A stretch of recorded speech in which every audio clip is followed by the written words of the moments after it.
लोभ का फल कड़वा। किसी नगर में हरिदत्त नाम का एक ब्राह्मण निवास करता था।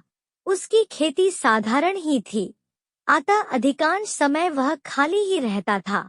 एक बार ग्रीष्म ऋतु में वह इसी प्रकार अपने खेत पर वृक्ष की शीतल छाया में लेटा हुआ था।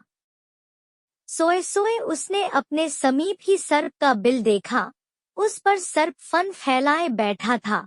उसको देखकर वह ब्राह्मण विचार करने लगा कि हो, यही मेरे क्षेत्र का देवता है। मैंने कभी इसकी पूजा नहीं की, अतः मैं आज अवश्य इसकी पूजा करूंगा। यह विचार मन में आते ही वह उठा और कहीं से जाकर दूध मांग लाया।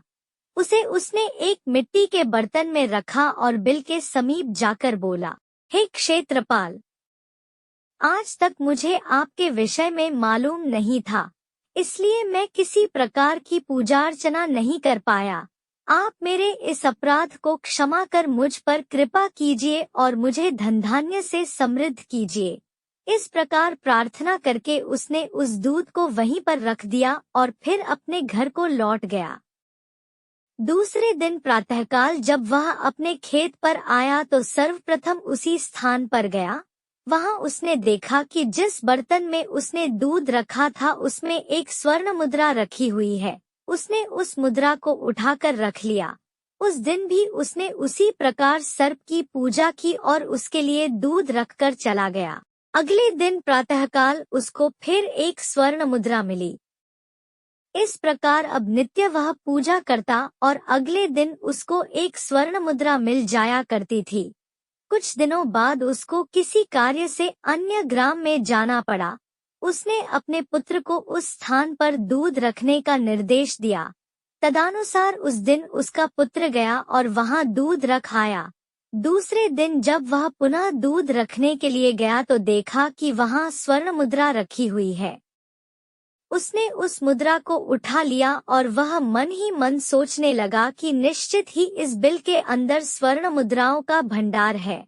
मन में यह विचार आते ही उसने निश्चय किया कि बिल को खोदकर सारी मुद्राएं ले ली जाएं। सर्प का भय था, किंतु जब दूध पीने के लिए सर्प बाहर निकला तो उसने उसके सिर पर लाठी का प्रहार किया। इससे सर्प तो मरा नहीं, और इस प्रकार से क्रुद्ध होकर उसने ब्राह्मण पुत्र को अपने विष भरे दांतों से काटा कि उसकी तत्काल मृत्यु हो गई। उसके संबंधियों ने उस लड़के को वहीं उसी खेत पर जला दिया। कहाँ भी जाता है, लालच का फल कभी मीठा नहीं होता है। 3 चोर। बहुत दिनों की बात है। किसी शहर में रमन, घीसा और राका 3 चोर रहते थे। तीनों को थोड़ा थोड़ा विद्या का ज्ञान था। तीनों चोरों को विद्या का ज्ञान प्राप्त होने के कारण बहुत घमंड था।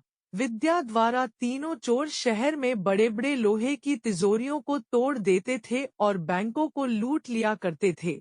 इस तरह तीनों चोरों ने शहर के लोगों की नाक में दम कर रखा था। एक बार तीनों चोरों ने एक बड़े बैंक में डकैती करके सारा माल उड़ा दिया। तब पुलिस को खबर हुई तो तीनों चोरों को पकड़ने के लिए तलाश करने लगी, मगर तीनों चोर पास ही के एक घने जंगल में भाग गए। तीनों चोरों ने देखा कि जंगल में बहुत सी हड्डियां बिखरी पड़ी हैं।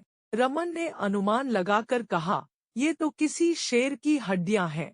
मैं चाहूं तो सभी हड्डियों को अपनी विद्या के ज्ञान द्वारा जोड़ सकता हूँ। घीसा को भी विद्या का घमंड था, सो वह बोला, अगर ये शेर की हड्डियां हैं, तो मैं इनको अपनी विद्या द्वारा शेर की खाल तैयार कर उसमें डाल सकता हूँ। रमन और घीसा की बात सुनकर राका का भी घमंड उमड़ पड़ा और उसने कहा, तुम दोनों इतना काम कर सकते हो तो मैं भी अपनी विद्या द्वारा इसमें प्राण डाल सकता हूँ। तीनों चोर अपनी विद्या का प्रयोग करने लगे। कुछ देर बाद रमन ने सारी हड्डियों को जोड़ दिया और घीसा ने शेर की हुबहू जान डाल दी। थोड़ी देर में तीनों चोर सामने एक जीवित भयानक शेर को देखकर थरथर कांपने लगे। मगर शेर के पेट में तो एक दाना नहीं था। वह भूख के मारे गरजता हुआ तीनों चोरों पर हमला कर बैठा और मारकर खा गया। शेर मस्त होकर घने जंगल की ओर चल दिया। कहानी से शिक्षा। दोस्तों, इस कहानी से हमें यही शिक्षा मिलती है कि कभी घमंड नहीं करना चाहिए। घमंडी को हमेशा दुख का ही सामना करना पड़ता है। यदि तीनों चोर अपनी विद्या का घमंड न करते तो उन्हें जान से हाथ न धोने पड़ते। हमें अपनी विद्या का प्रयोग सोच समझकर करना चाहिए।